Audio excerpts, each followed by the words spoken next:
오늘 아침 많이 쌀쌀합니다. 시작하겠습니다. 오늘은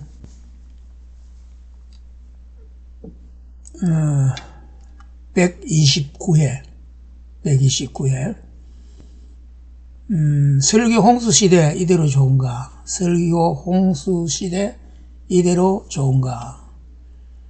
로마서 10장 17절에 그러므로 믿음은 들음에서 나며 들음은 그리스도의 말씀으로 말미암았느니라.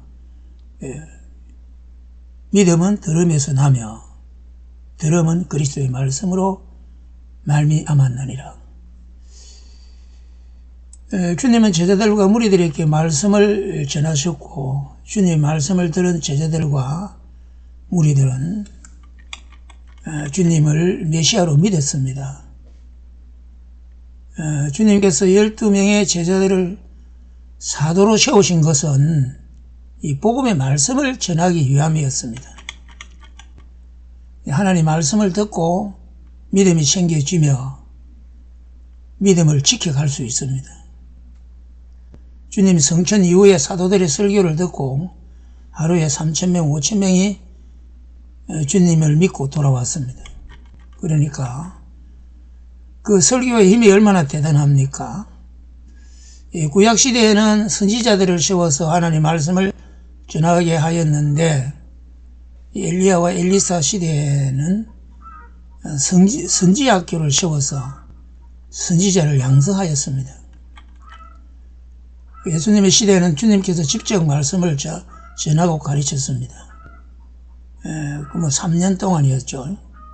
주님 성신하신 이후에 주님 이후에는 그 제자들인 사도들이 그 사역을 담당하였고 그때 목사들을 세워서 전하게 하였습니다.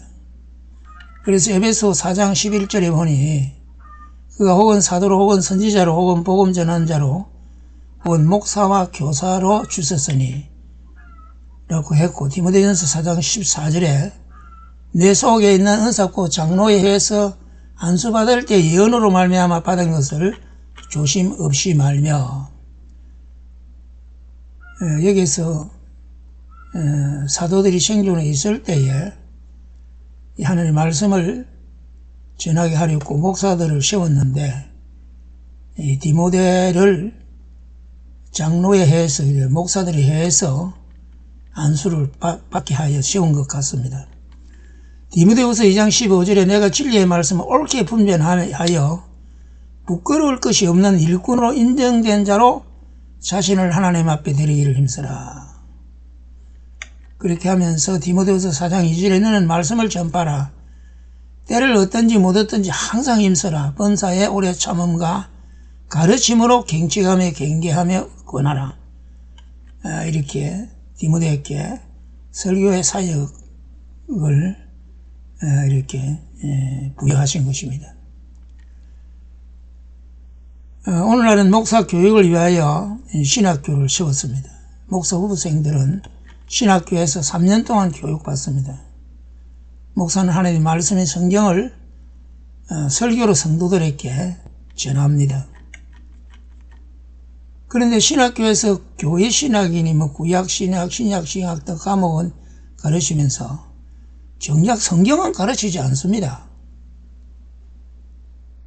저들이 공부할 때 역시 그랬고 또 훨씬 후에 몇십 년이 지난 후에도 물어보면 성경을 배우지 않았다고 그럽니다. 신학교에 성경을 배우지 않았다고 말을 합니다.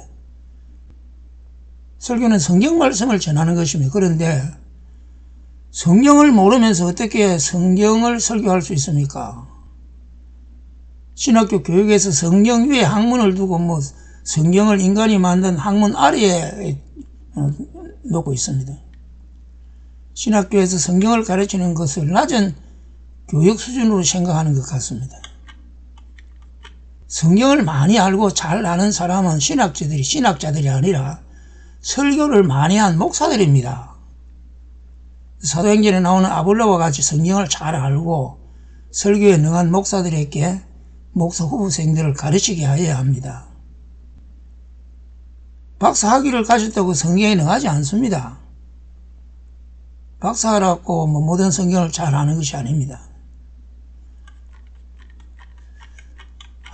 1950년대 우리나라의 목사들은 많지 않았습니다. 60년대 초반도 마찬가지입니다만은 시골의 작은 교회들은 조사님이라 불리워진 전도사들이 담임 교육자들이었습니다.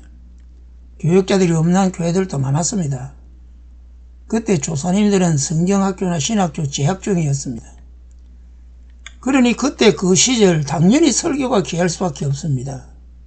그때는 지금 그 흔한 극동방송, 라디오 방송, 방송설교, 라디오 방송설교와 지금 시천으로 흘러 넘치는 TV 방송설교를 어찌 상상이나 하였겠습니까? 음력 설명절을 지나면 시골 대부분의 교회들은 월요일 저녁부터 토요일 새벽까지 사경회를 열었습니다. 사경회가 열리면 집회기간 동안 먹을 양식을 가지고 인근 이웃 교회 성도들도 참석합니다. 그 집회가 끝나면 또 인근 교회의 집회에 참석하여 은혜를 받습니다. 성경을 배우고 설교를 듣기 위한 순례가 한 달 동안 계속되었습니다. 성도들은 그때가 행복하여 그때 받은 말씀으로 1년 동안 믿음을 지켜 나갔습니다. 그때 성도들은 천국 소망 간절하였습니다. 그런데 지금은 어떠합니까? 설교 풍년이라 할 수가 있습니다. 시골 교회들 중에는 지금 성도 한두 명이 있는 교회들도 수다히 많습니다. 그런데 그 교회들도 다 담임 목사가 심우하고 있습니다. 극동방송, 라디오 설교, 기독교 TV 방송 5개 채널에서 설교를 쏟아냅니다. 우리나라 종교방송이 유교방송이 2개요, 불교방송 2개, 천주교가 1개, 정상교가 1개, 원불교 방송이 1개, 기독교 방송이 5개 채널입니다. 기독교 방송 5개 채널에서 밤낮 설교가 쏟아져 나옵니다. 각 방송국들은 선교를 위함이라면서 방송을 합니다. 선교를 전도보다 상위 개념으로 설정하고 쓰는 말인지 모르나 아무튼 선교를 위하여 방송을 열었고 방송을 한다는 것입니다. 자, 그렇다면 냉정하게 한번 살펴봅시다. 선교를 위함이라면 우리나라 사람 말고 외국 사람들이 그들의 나라에서 우리나라 기독교 방송 채널을 열어보겠습니까? 그리고 우리나라 국민들 중에서 비기독교 교인들이 채널을 열겠습니까? 그리스도인들은 불교 방송, 유교 방송, 정상교 방송, 천주교 방송을 열어보지 않을 것이 명확합니다. 그렇다면 믿지 않는 사람들 역시 기독교 채널을 열지 않습니다. 지금 우리나라 외국인들이 많으니까, 외국인 근로자들도 있고 많으니까 그들을 위함이라고 말할 수도 있겠지만, 목사들은 자기 설교를 방송국에 낼 때 설교 방송 출연료를 받는 것이 아니라 설교 출연료를 내고 그 방송국에 말하자면 쉽게 말해서 돈을 주고 설교를 내어 보내고 있는 것 같습니다. 상업주의 시장경제 제도의 사회에서 적법 절차에 따라서 방송국을 개설하는데 누가 뭐라 하겠으며 자기 돈 내고 방송국에 설교 보낸다고 누가 뭐라 하겠습니까? 그런데 그 설교들이 고만고만한 장삼이사, 이 감남을려, 이 만이 아니고 남입니다. 예. 감남을려로 보이니 말입니다. 지금은 설교 홍수 시대라 말할 수 있겠습니다. 그런데 정작 홍수에 마실 물이 없다는 말이 있지 않습니까?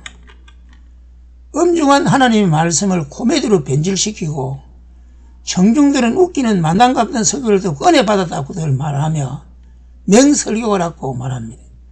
그들이 부흥사가 되어서 설교하러 다닙니다. 한국교회 설교의 타락입니다.